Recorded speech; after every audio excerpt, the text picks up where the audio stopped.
Shalom. First and foremost, I want to give all praises, honor, and glory to Yahweh, Bahasham Yahushai, Bahasham Recha Kodesh. Double honors to the elders and the apostles of Great Millstone, and peace and blessings to the elect. And today we're going to go into the book of Joshua, the second chapter. And as we went through in the Joshua, the first chapter, with the Lord speaking to him and encouraging him, and basically Israel making their preparations to make their way into the land of Canaan, crossing over Jordan onto the west. Joshua 2:1. And Joshua the son of Nun sent out of Shittim 2 men to spy secretly. So that's where they were encamped. So he sends 2 spies to go secretly, saying, "Go view the land, even Jericho." So go spy out the land. And they went and came into an harlot's house named Rahab and lodged there. So when they came, now when you look it up, Rahab's house was like in the ancient world, you had houses or dwelling places that were also built within walls, within like the fortress. So let's look that up here. Let's see, the house of Rahab in the Bible. Yeah. So it says here in the Bible, the house of Rahab was a dwelling built into the city wall of Jericho that became a sanctuary for Israelite spies and a symbol of, here we go. Yeah, so it says location, it was built into the house, into the city wall of Jericho. And I forgot what book I read in, but it goes into like, you had, I think it might have been Manners and Customs of Bible Times, but you had like the city walls where you can actually have, dwellings within it, built housings or rooms within it, designed a certain kind of way. So it makes sense as to why her house was one of the houses they went to, because it was pretty much right at the entrance. Okay. here's somewhat of an example. Um, but in any case, yeah, you can do some more digging into that, into like the concept of how they structured stuff like that. But that was yeah, that was a thing. So in any case, they go to her house, they lodge there, and it was told the king. Now it doesn't go into specifics about the details, but you know, she they any strangers coming into the land, it would be known, right? Because number one, the way Israel dressed, the way they looked, their features would be different. So you could easily tell that these men were not native Canaanites. Now it's likely that Rahab, knowing that, she still accepted them in, and accepted them in, as we're going to see, for the very purpose that she required of them, that deal or that covenant. So they come in the lodge at Rahab's place, and it was told the king of Jericho, saying, "Behold, there came men hither tonight of the children of Israel to search out the country." So somebody went and snitched and said, "Hey, either they saw them or they were maybe around or whatever the case is." But they said, "Yeah, there's some Israelite spies came in here to spy in the land." And the king of Jericho sent unto Rahab, saying, "Bring forth the men that are come to thee." So he sent either like guards or messengers or troops of some sort to Rahab's house to say, "Hey, the king says the spies that came in here, bring them." As it says, "which are entered into thine house, for they be come to search out all the country." So there were some men that came in here. If you're harboring them, you got to bring them out now. They're spies and they come in to search out the land. And the woman took the 2 men and hid them. Now, she didn't wait till they got there before doing that. She hid them beforehand. Okay, just to clarify the wording. And said thus. So when they came there and they asked her, this is what her response was. "There came men unto me, but I wist not whence they were." So they did, yeah, indeed. Some men did come, but I didn't know like where they were from. I didn't know they were of the children of Israel. And it came to pass about the time of the shutting of the gate, when it was dark, that the men went out. So getting to the evening, when they would close the city gates, they left. whither the men went, I wot not. Pursue after them quickly, for ye shall overtake them.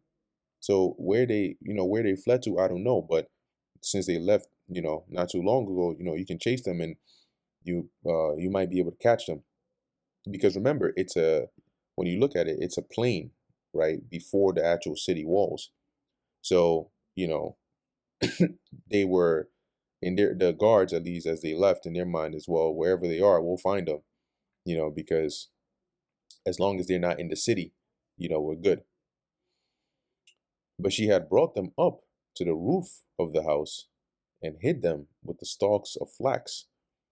So the bundles of flax, and when you go into flax, it goes into, like, I think it was materials that could even be used for garments as well.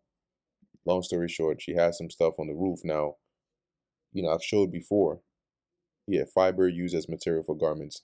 I've showed before what the roof looks like, right? In the ancient world, the rooftop was a place you could actually go to. Um, you know, here we go. Here's one. Okay, well, here's something. But you can see here, this is like a roof-like area, right?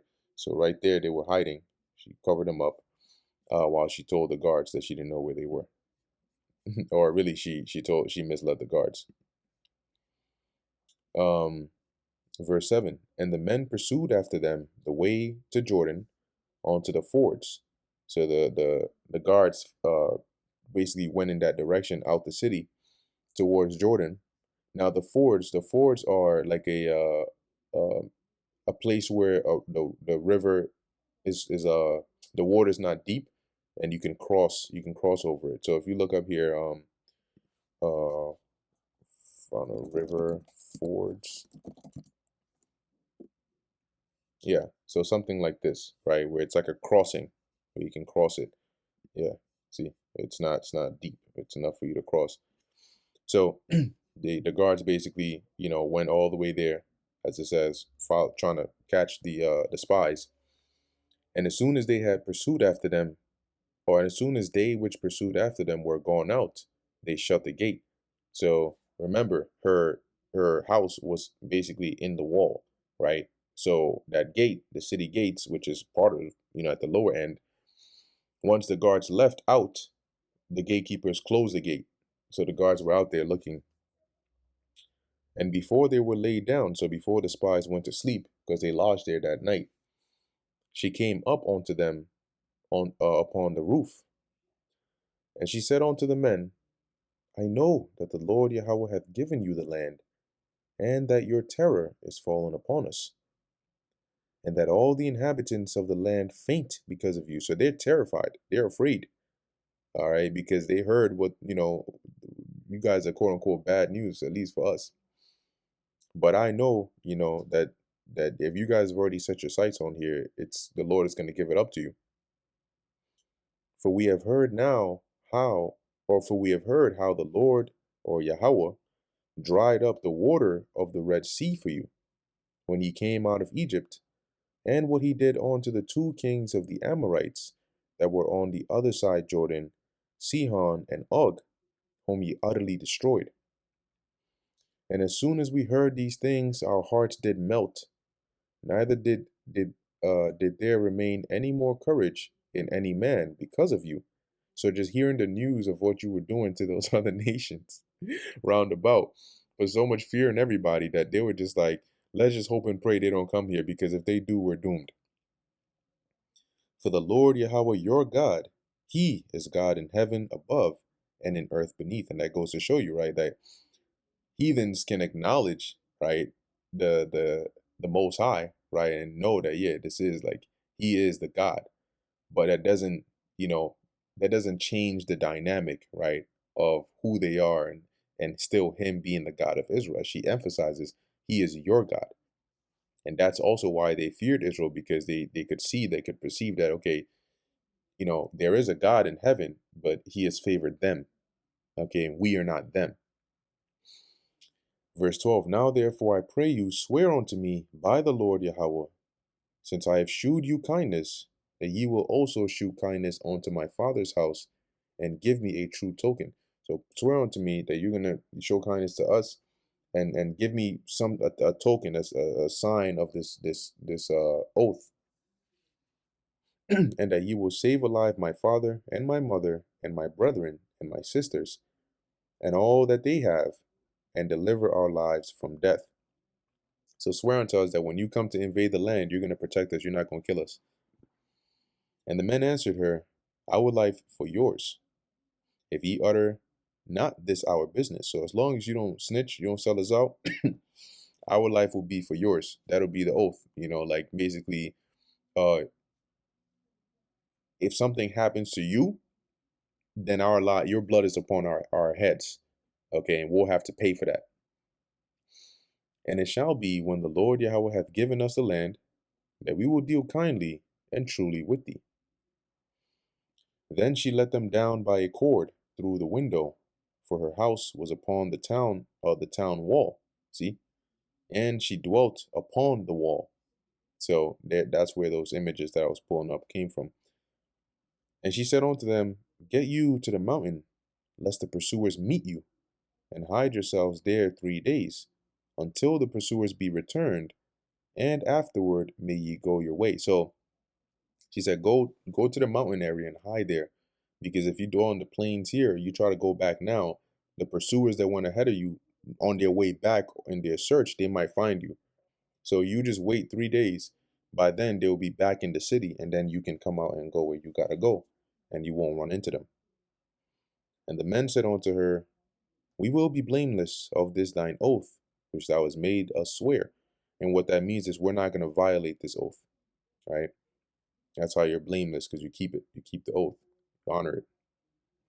Behold, when we come into the land, thou shalt bind this line of scarlet thread in the window, which thou didst let us down by. So the same rope that you let us down by, bind it in your window so we can know that that's the marker. And thou shalt bring thy father and thy mother and thy brethren and all thy father's household home unto thee.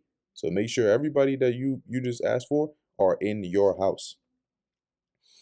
And it shall be that whosoever shall go out of the doors of thy house into the street, his blood shall be upon his head, and we will be guiltless.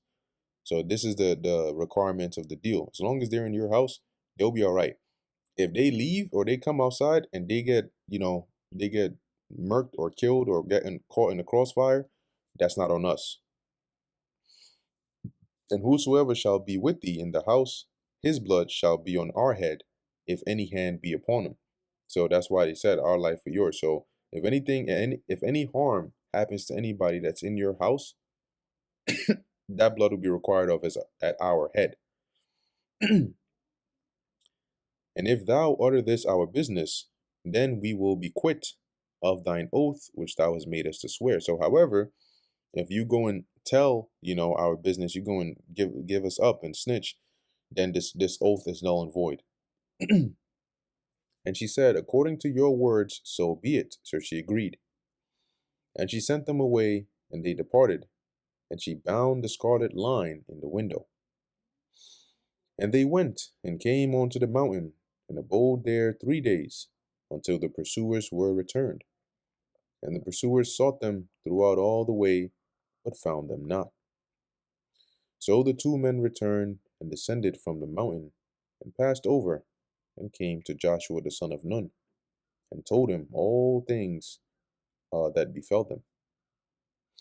And they said unto Joshua, Truly the Lord Yahweh hath delivered into our hands all the land. For even all the inhabitants of the country do faint because of us. So they're already afraid. This is ours. And that brings us to the end of Joshua, the 2nd chapter. Lord willing, I was edifying to the elect. In closing, I want to give all praises, honor, and glory to Yahweh, Bahasham Yahweh Shai, Bahasham Recha Kodesh. And until next time, Shalom.